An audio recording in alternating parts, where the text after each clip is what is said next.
From Komando.com, welcome to the Tech Refresh Podcast, where we scour the internet to feature the digital news, gadgets, and stories to keep you up to date.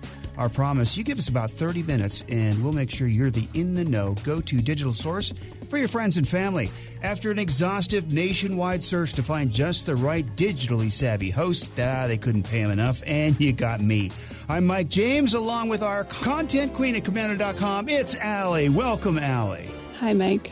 Ben Obi-Wan Bradley is with us. Ben. Hey, Mike. Good to have you. Thank you. And we have a ton of stuff to get to as usual. Later on, of course, it's tax season, so the scams are coming one right after the other. We're going to talk about some of those.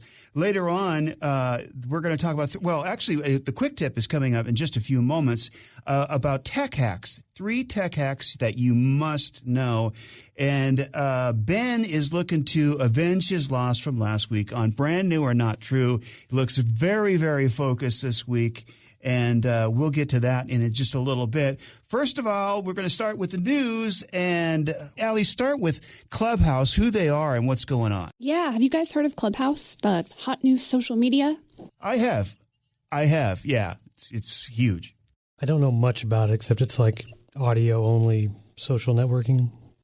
There you go. Yeah, it's all focused on audio. So think of it kind of like on-demand podcasts or listening in on an interview. It's all about the host. So kind of in the way that, somebody might start a video call.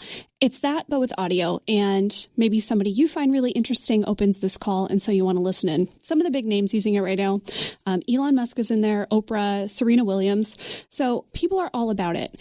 The other thing really fueling the popularity is it's exclusive. So right now it's invite only. And of course, people want what they can't have. Also, it's iPhone only, so sad for me. But go back to December, this thing had 600,000 users. Now, 6 million. It's growing like crazy. And of course, the question for us is, are there privacy concerns? Well, wouldn't you know it? Yes. And let's go through them real quick. So the Stanford Internet Observatory did a deep dive into this, and there are 3 issues I want to tell you about. First one, that the privacy policy is not very clear. We could probably say that about just about everything. But in this case, their policy says that user audio is temporarily recorded for the sake of safety. Essentially, they track everything that's happening in the rooms. And if there's hate speech, anything that shouldn't be happening, they double check it and then delete the audio. But they never define temporarily. So who knows how long they're actually keeping it. And, well, why does that matter? That brings me to concern number 2. The Internet Observatory found that the audio could be being sent to servers managed by Chinese entities. The company that supports the app's backend infrastructure, it's called Agora Inc., and they're a video and streaming software company with headquarters in Santa Clara and Shanghai. So Clubhouse, for its part, they say, no, everything's only stored in the U.S. Don't worry about it. But they are rolling out some extra encryption and blocks to make sure that Chinese servers don't get pinged. Okay, we'll see. And last one more privacy catch. The rooms and all the users have IDs. You might remember this kind of talk from, Zoom bombing. When Zoom, first took over in the pandemic, people could just break into Zoom rooms if they had the ID. Same thing is true here. If you are expecting something really private, that's not what this is for. Everything is stored in plain text. Nothing is encrypted. So if you want to keep a conversation private, you can't really do it. Someone could match up the IDs, see what you were listening to, see what you were involved in. All right, the bottom line. Every social media network or site has its own privacy risks. I don't think you should ever use any of these apps for something truly private. This one especially, it's really about connection. So if you're going there for a really private experience, that's not what it's about. Well, like I said, I didn't know too much about what it was, but I do know that Facebook has already ordered their employees to make a copycat of it, their own Clubhouse. Of course they are. And I imagine it'll be even sketchier. Oh, and Clubhouse is going crazy, right? I mean, they're just signing up people like no tomorrow. Yeah, if you're lucky enough to get an invite right now, each user gets 2 invites that they can send out. And there's no timeline right now for when it's going to be open to the public or available on Android. But, I imagine they're still technically in beta. So once they're out of that, I bet it'll be even crazier. While we're on the topic of social media, Parler is back online after a month offline, kind of. Existing users can access it in a browser, but the apps aren't back up yet in the Google or Apple stores. But we'll update you on that one later if there's any changes. All right. So, Ben, you've got the story of a popular sharing app that has vulnerabilities, more vulnerabilities. Go ahead. Yeah, so we talk about bad apps on the Google Play Store all the time for Android, malware, adware, whatever. Well, some of the apps you need to know about and potentially stay away from have problems because of shoddy security. And this file sharing app, it's been downloaded more than 1 billion times. It's been on the store for a few years, really popular. Well, security researchers at Trend Micro found that this app called Share It has several vulnerabilities that allow difficult to detect attacks. And these are attacks that could, for instance, let hackers mess with your app's permission settings or worse, steal your sensitive data. And it's not just a theory. The researchers have apparently been successful in breaking through this app's defenses and exploiting it. And if they can, of course, so can the bad actors. Trend Micro says these flaws are due to, some kind of misconfigured settings on the app developer's part, which you might think, great, just fix it and move on. But, well, apparently it hasn't been that easy. Trend Micro says they've reached out to the developer of Share It more than 3 months ago about the vulnerabilities, and they haven't heard a word back. They even tried to bring Google into the mix with no response yet either. So the Share It app is still there in the Google Play Store with security problems that remain unpatched. Now, with this one, I'm not saying it's absolutely imperative that you just go in and delete it the same way you would with truly malicious apps, but at least it's something to consider if you're not comfortable with it. At the very least, go into your app settings, check what permissions Share It and some of your other apps have to the rest of your phone and the data on it. And lock it up. Don't share it. Yes. Don't share it with Share It. Let's see. It's time to update your computer. Another Windows patch, huh, Allie? There is another Windows patch, but surprise, surprise, I've also got an update alert for Macs. We'll start with Windows, though. Patch Tuesday is that magical day every month when Microsoft fixes all the flaws, putting your PC at risk or just kind of bungling things up. This month's is a big one. It plugs, among lots of other things, a really serious denial of service vulnerability. Microsoft says a hacker could leverage the DOS exploits to launch a remote attack, leaving you with that lovely, dreaded blue screen of death. It fixes 56 flaws, 11 of which are critical, this update, and that's across Windows, Office, and SharePoint. So if you've got a Windows system, update. All right, and now if you have a Mac, you need to update too. We don't often say that, but for the past few weeks, there's been an issue with Mac OS Big Sur. There's a bug that could cause you to lose data. This is a big deal and a pain in the butt to deal with. The bug was first introduced in Big Sur 11.2 and then made its way into 11.3 as well. The problem is the installer, that little pop-up that says, hey, do you want to update? It's not checking ahead of time if you have enough space. And that means that it can run into problems with updating. And even worse, if you've encrypted your Mac using File Vault, which, if you really care about your privacy, go do it, you'll be locked out of your data. So not a good thing. Luckily, there's a fix now. Apple released an updated Big Sur installer, 11.2.1, that properly checks for free space. So put it on your to-do list. Windows and Mac, go update. Bravo. See, I'm one of those who just gets... I don't know. I probably get a little too excited about OS updates. I don't know why. Windows OS happens, I update. I get an update on my iPhone. I just have to update. I don't know why. It's just one of those. Yes, or like we talked about, if you're like me, maybe you hit that remind me later too often. I did update both my computers this weekend, though. Very proud of myself. All right, coming up in just a little bit, we're going to talk about robocalls and how many you get, how to deal with robocalls. And then also we're going to talk about tax season is here. So are the scams, and also brand new or not true is just ahead on Tech Refresh from Komando.com.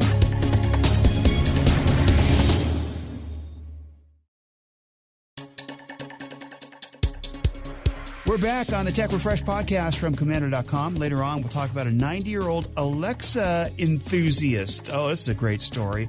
And also, before we get to brand new or not true, we have 3 quick tech hacks that you need to know about from Allie.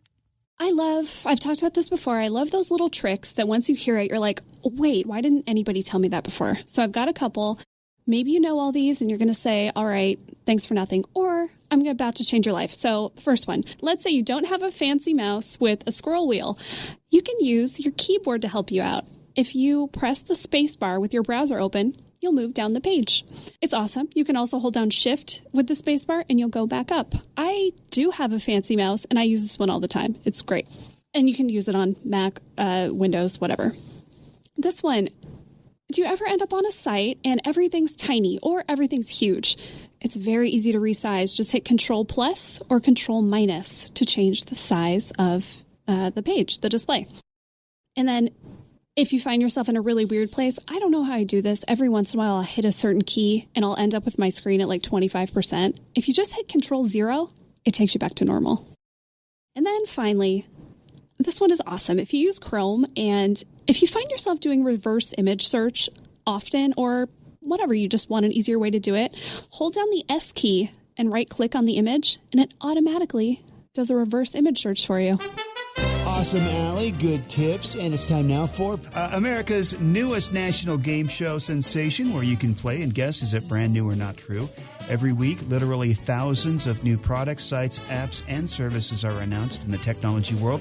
Some are destined for greatness, others not so much. Oftentimes, the products sound so crazy, outlandish, and just ridiculous. You sit back and wonder, what were they thinking? When playing Brand New or Not True, we'll present you, the home listener, with 3 products, sites, or ideas, and it's up to you to decide which 2 of the 3 are real, and the process of elimination means that one of them is fake. This week, Allie and I are going to be guessing for the 2 real, 1 fake products. Ben has the products. Product number 1. So, computer docking stations have been around for years and years. They expand the screens to 2 screens, 3 screens, whatever else, all the peripherals. Well, thanks to the pandemic, it's become one of those remote work must-haves.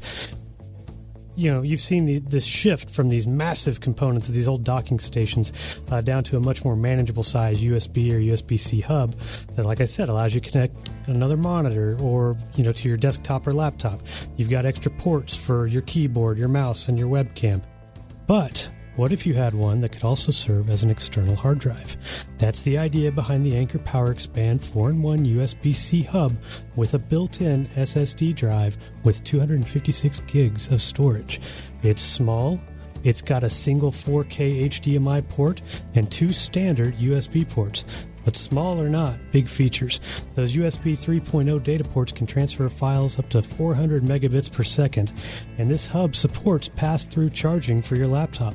Combine all that with the large SSD for all your local files, photos, and videos, and everything else, and it's the perfect home office gadget, and for travel, too.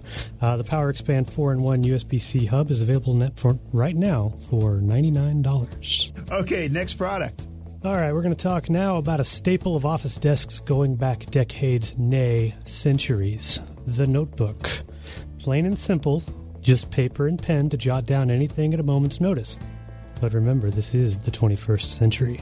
Now you can take notes on your phone or tablet. You can rattle notes off with your voice for your smart tech to remember for you. But what if you still want to write things down with a futuristic vibe? The Rocketbook Wave Smart Notebook is for you. It looks like your basic spiral notebook complete with 80 pages to write on. Oh, but it is different. With the Rocketbook Wave, you can set up the pages to send your notes, drawings, whatever, to any cloud service you already have, like Google Drive or Dropbox. Just assign each page a certain destination, and when you're done writing, hold your phone's camera over the QR code on that page, and boom, save to the cloud. And you might be thinking, well, what about saving paper? Sounds like this is just as bad. Nope, just use a special Pilot friction pen or marker and worry no more, because once you've filled that notebook and everything is saved to the cloud, just pop your notebook into the microwave with your cup of coffee, and the heat-sensitive ink disappears to create a clean, brand new notebook. Your microwave-friendly Rocketbook Wave Smart Notebook that comes with 1 Pilot friction pen is available right now for $25. Okay. The Rocketbook Wave Smart Notebook, $25. Okay, got it. Next. Since the theme, it's all about working. This one's going to be going back to the office, though. So, companies have already started retrofitting offices for employees' eventual return. You've got them rearranging workspaces, adding heavy-duty air filtration systems, and then there's the temperature checks. Some employers are going to have someone take your temperature when you walk in. Others are going to have robots do it, or thermal security cameras. Those are crazy expensive systems costing tens of thousands of dollars. So smaller businesses are opting for a more affordable option, the Sabrent Thermal Cam Pro. It looks like your typical monitor-mounted webcam. It's about the same size, too. Except this one has a thermal sensor built in. So when you come in for work and you sit down at your desk and you try to log in, it performs a forehead scan. If it's all good, you log into your computer. If not, if it detects what it thinks is a temperature, you won't be able to access your computer, and the software in the camera notifies a manager. So that manager will come talk to you and basically either say, hey, maybe you should go home, or if it looks like there's some kind of malfunction or anything else, it can just they can just override the system. The Sabrent Thermal Cam Pro costs $279 per unit, along with a monthly fee that's based on the number of cameras, starting at $99 per month. They're shipping to some companies already now, with a wide rollout expected by May. Welcome to the office of the future. It sounded like the Matrix or something.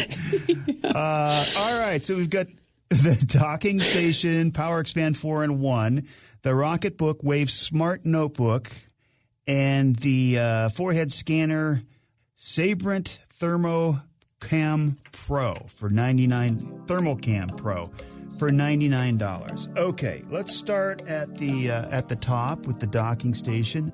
So yeah, I can believe that. That sounds like a good product. Sounds like people would buy it. Sounds like $99 is a reasonable price for it. The notebook, Rocketbook Wave Smart Notebook, just made all kinds of sense to me until you said you put it in the microwave. And I think that was a giveaway that is probably not a real product. So when you got to the Thermal Cam Pro, yeah, definitely. I mean, the price is right for companies, and we are looking at taking temperatures when you come back. It's a reasonable price, so I'm going to say that's real. And for me, the made-up product is the Rocketbook Wave Smart Notebook. Go ahead, Allie. Alrighty. The Anchor product, that seems awesome. It also seems really cheap for what it is. So, that's striking me as fake. In the Rocketbook, I think the microwave thing, I think if Ben was making up a fake product, there's too much in there. I think he would think it was a giveaway, and so I don't think he would add that many things to it. I think that one's real. I think the Rocketbook is real. The Thermocam Pro. So the one thing that bugs me about this one is if the idea is to stop people before they're in and settled, they've already come into the office. They're already mingling. They're already at their desk. You might not go into work and immediately sit down at your computer. So I don't love that one for that reason. Oh, okay. I'm going boring. I'm going the Anchor is fake. So I have your final answers. Mike, you said the Rocket Wave Smart Notebook, and Allie, you said the USB-C hub. Okay. So Mike, I'm going to start with you. The Rocketbook Wave Smart Notebook with the Pilot friction pen. Oh, it's real. Oh, my gosh. And you put it in the microwave to erase it? Yes. Sounds kind of cool. No fair. There's no fair. Did you make that one? Did you make that one and then just put it out there so you could stump me this week? Oh, yes. And it's on Amazon. It is available right now. Yeah, I was like, I don't know if it works, but it's there, and that's what it says. So, but now the other two items. Allie had difficulty between the Power Expand Hub and the Sabrent Thermocam Pro. And let me tell you, the real item is the Anchor Power Expand 4-in-1 USB-C hub with 256 gigs of SSD storage. Yes, Allie, you are right. I had not thought about that when developing the fake thermal cam. You're right. The whole mingling with employees, it's like, well, why? Yeah. You got to go in. It's like, it makes sense. You don't want one of these, multi-tens of $1,000 systems. That's fine. But yeah, I guess you don't want to just let them, weave all the way through the building too and finally sit down at their desk. Good thought. Good oversight. But at least, I still stumped you though. So. Oh, dang it. I should have trusted my gut. Stump both of us. Excellent job, Well done. Ben, Well done. this week. All right, so that's going to do it for this week's edition of Brand New or Not True, and thanks to Ben and Allie. Up next, we're going to take a look at robocalls. How do you stop robocalls? You still getting a lot of them? How to deal with them, all right? And also the scam of the week this week, of course, it's tax season. We're talking about taxes and tax scams. And then later on, a 90-year-old Alexa enthusiast. You're going to love that story. It's Tech Refresh from Komando.com.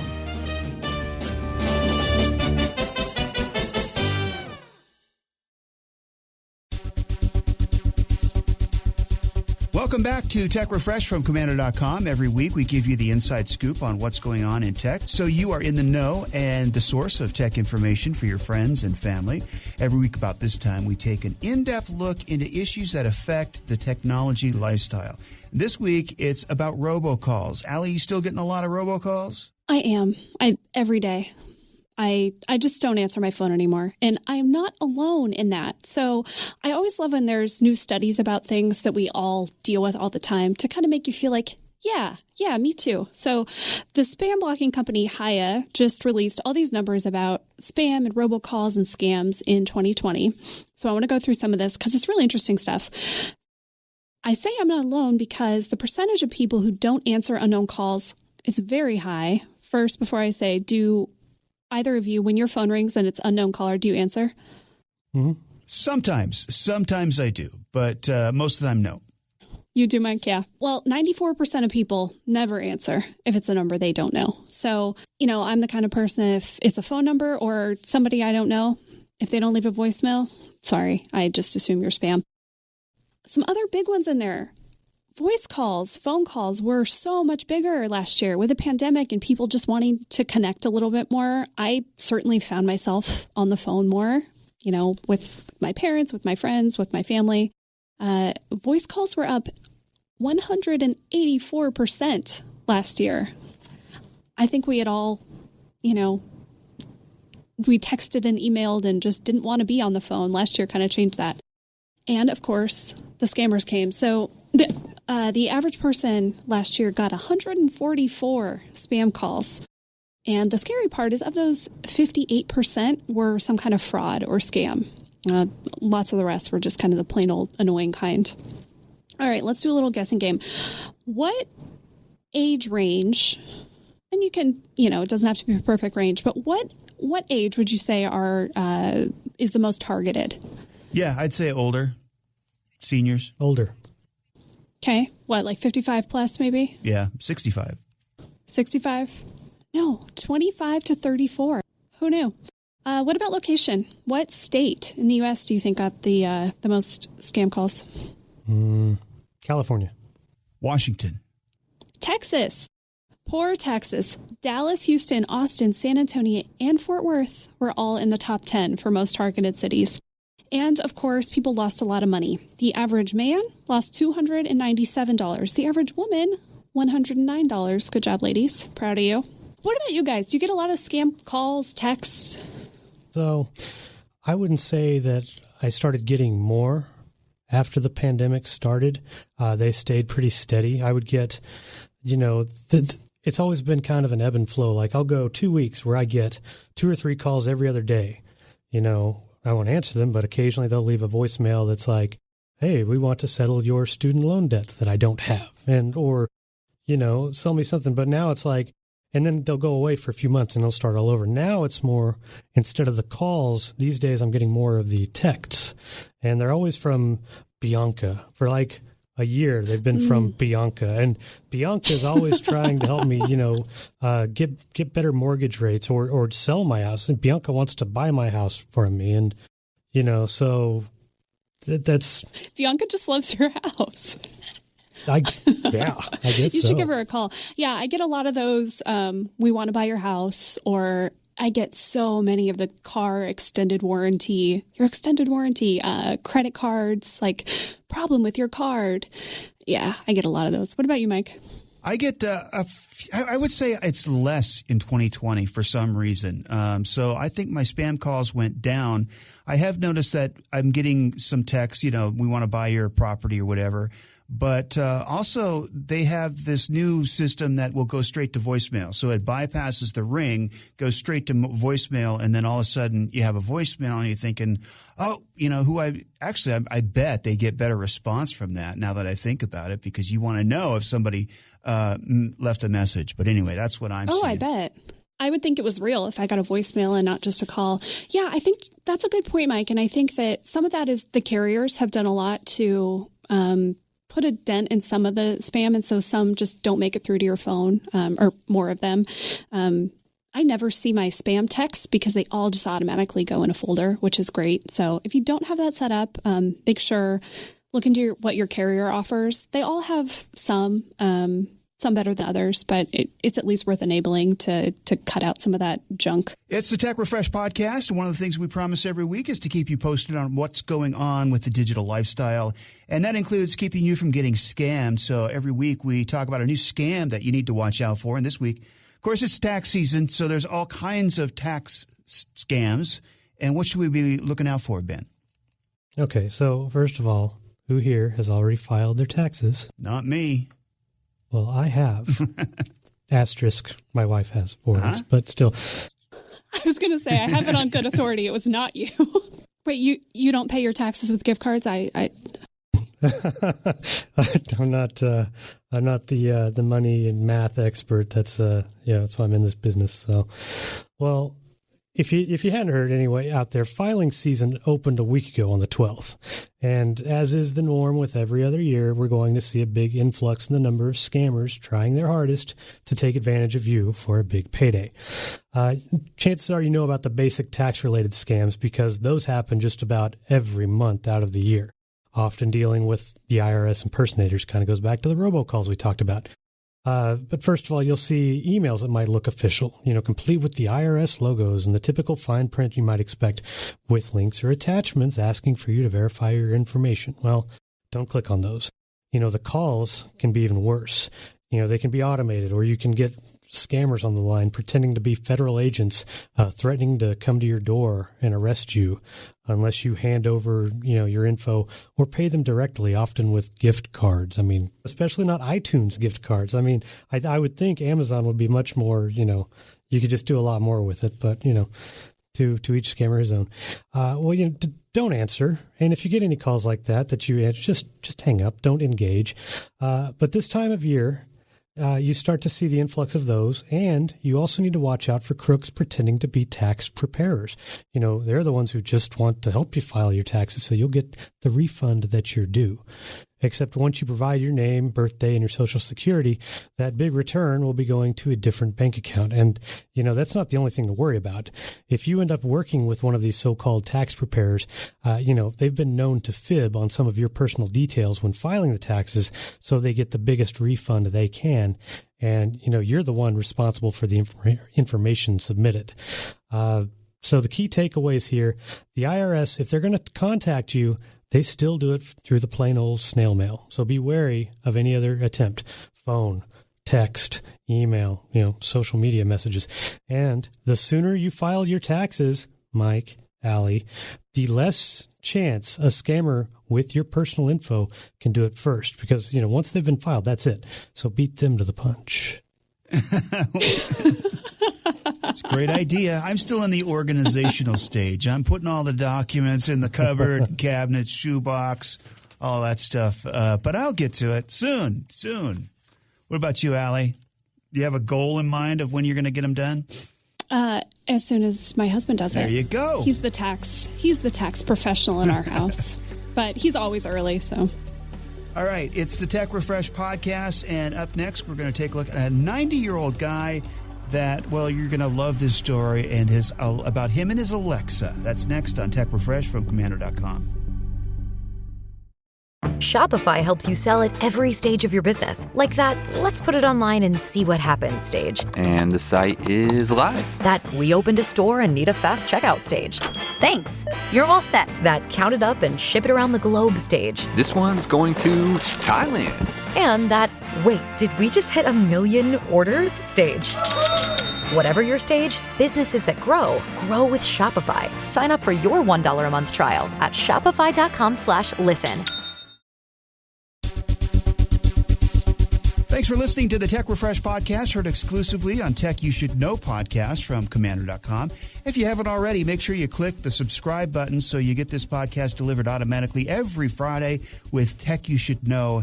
And that also gets you the special feature podcast this week, which is all about cars. Well, it's Cars Part 2. What are cars tracking? How are they tracking you? What information are they getting?